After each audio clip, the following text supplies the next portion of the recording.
Bonsoir. Bon, on va parler aujourd'hui, en parlant de la région des Hauts-de-France, on va parler aujourd'hui sur le château des Pierrefonds. Je vous ai donné deux photocopies. La première, c'est pour savoir où est-ce qu'il se trouve, au nord de Paris. Et la deuxième, c'est une toute petite photo du château. Ce n'est pas une très bonne photo, mais bon, c'est ça que j'ai trouvé sur l'internet. Et ce que je vais vous parler de ce château, c'est que c'est un château situé à côté de la forêt de campagne. Moi je ne sais pas vraiment comment dire, c'est Compiègne. Bon, c'est une ville qui aujourd'hui on connaît très bien, parce qu'il y a 100 ans, il y a un siècle vraiment, qui s'est signé là-bas, l'armistice de fin de la Première Guerre mondiale. Mais c'est à côté de cette forêt, et au nord de Paris, qu'on trouve ce château, qui est 1862, il est devenu monument historique, monument national en France. Bon, les commences de ce château, il commence en 1396. Et Louis d'Orléans, c'était le duc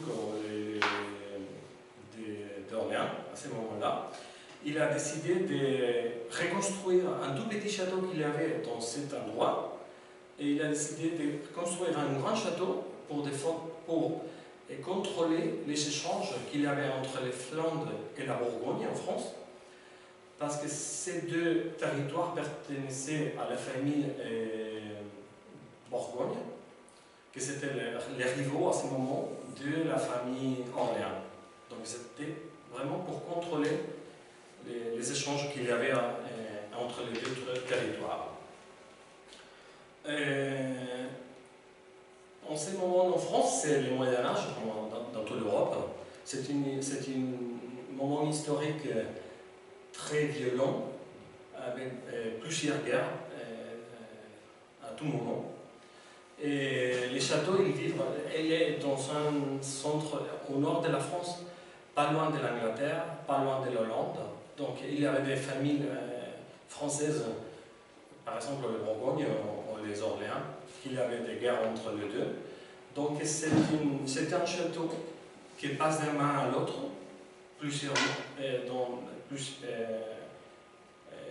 dans de différentes années, plusieurs des différentes années, il passe d'une main à l'autre. Et même en 1595, les Espagnols ils arrivent à la conquête de ce château. Finalement, en 1617, Louis XIII, il décide de détruire les châteaux. C'est un endroit tellement important qu'il préfère que ces châteaux soient totalement baladés, dévastés, tellement que personne ne peut l'utiliser pour la défense ou pour attaquer les autres. Au début du 19e siècle, la dévastation, ce n'était pas totale, il y avait des restes encore. Donc au début du 19e siècle, il devient une ruine romantique. Il y avait des gens qui arrivaient là-bas pour faire des repas. Et même les premiers rois de la Belgique, au moment de se marier avec une dame française de l'aristocratie, ils ont fait la fête de son mariage dans les restes historiques du château. Donc ils ont décidé, en 1857, Napoléon III, il a décidé de faire la reconstruction totale du château. Il appelle à l'architecte Eugène Villain-le-Duc pour la reconstruction du château.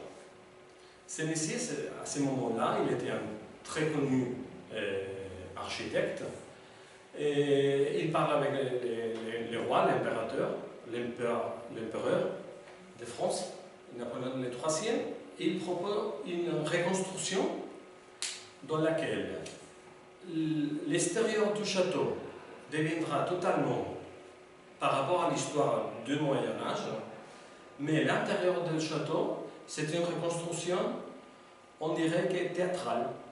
On dirait que c'est l'invention du monsieur architecte qui va faire la reconstruction à l'intérieur du château.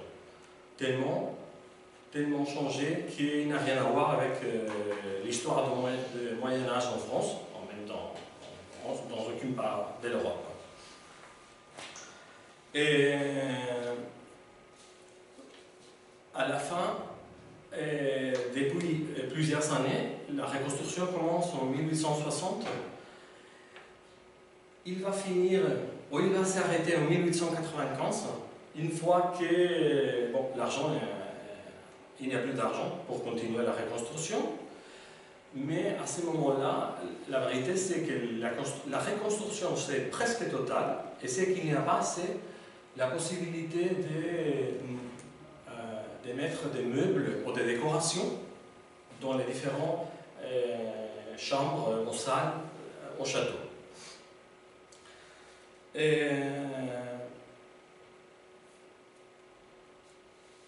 L'aspect extérieur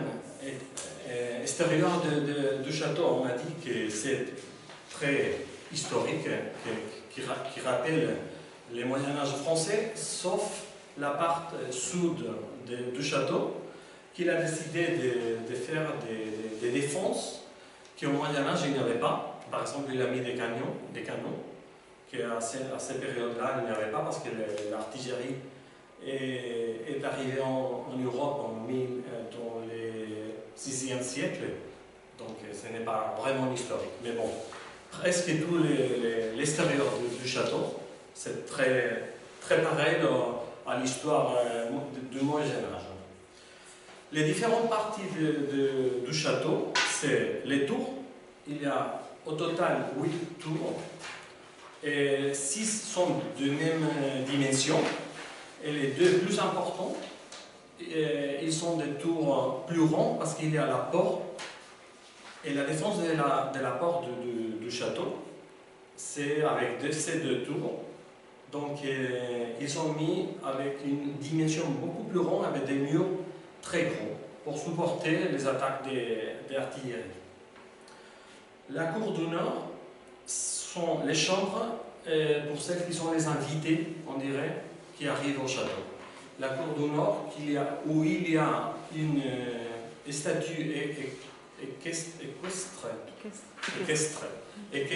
de Louis d'Orléans, comme les grands créateurs du château au moment de sa création. C'est une construction totalement du 19e siècle. Premièrement, parce que toute la structure c'est métallique. Un truc qu'il n'y avait pas, les fers, il n'y avait pas pour faire cette structure au Moyen-Âge. Et en plus, la décoration et toute la construction extérieure de cette partie de la cour du Nord, elle est totalement de la Renaissance, des périodes de la Renaissance. Et la beauté et les dimensions et l'illumination des chambres et des salles qu'ils ont dans cette cour, elle est totalement contraire au Moyen-Âge, qu'elle était tout fermée, des petites fenêtres. Donc c'est un espace où il devrait y avoir l'histoire de la Moyen-Âge français, mais où l'architecte et Napoléon III avaient décidé de les mettre d'une manière théâtrale pour être un lieu où Napoléon III pouvait habiter et recevoir ses invités. La chapelle est une autre partie totalement reconstruite. Et elle a une architecture étonnante parce qu'elle n'a pas vraiment aucune relation avec le Moyen-Âge. C'est une église, la chapelle est une église avec des vitraux polychromés. des couleurs partout. Donc, ce type de construction ou de reconstruction, rien à voir avec le Moyen-Âge. Mais la vérité, c'est que les résultats de cette reconstruction, probablement, elle n'est pas très historique par rapport à son histoire, mais elle est très belle. Donc, les visiteurs, ils montent, chacun, il monte un peu, et les travaux de reconstruction de reconstruction et d'ampliation, c'est pas vraiment d'ampliation, c'est que chacun, les commissions des monuments nationaux, c'est qu'il essaie de montrer des différentes salles que normalement il était fermé. Mais ce qu'ils font, c'est aujourd'hui les ouvrir pour que les visiteurs puissent voir les grandeurs de ce château. Une autre partie importante dans ces châteaux, spécialement, c'est les donjons. Les donjons, c'est une espèce de bâtiment qu'il y a entre les deux tours, entre les deux grandes tours qu'il y a au château, et à côté de la grande porte qu'il y a. Dans ces donjons, il y a 3 étages. Au 3e étage, c'est la salle de Napoléon III, c'est sa chambre, la chambre au lit, et c'est son salon de travail. Dans le 2e étage, c'est la salle de l'impératrice, et dans le 1er étage, il se trouve les grands salons, la grande salle, la salle des preuses. C'est une ancienne salle de justice que Napoléon III avait décidé que cette salle devrait être la salle des bals pendant les périodes du Second Empire, et c'était une salle fastueuse parce qu'il y avait des grandes réceptions d'État et même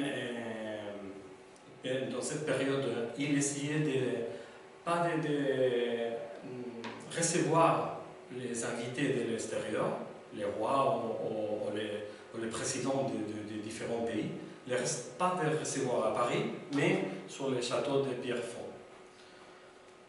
Et bon, je crois que c'était presque tout. Ah, bon, j'ai oublié, il y a l'aile des invités.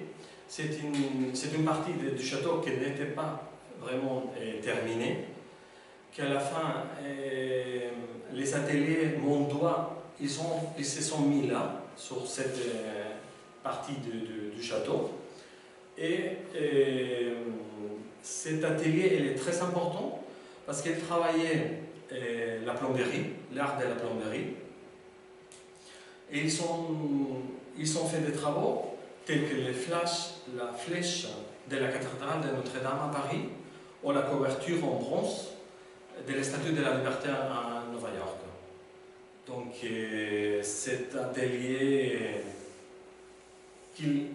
maintenant il travaille là, mais il travaillait à la fin du 19e siècle. Ils ont profité d'avoir cette aile du château pour pouvoir être là et faire ces travaux. C'est bien.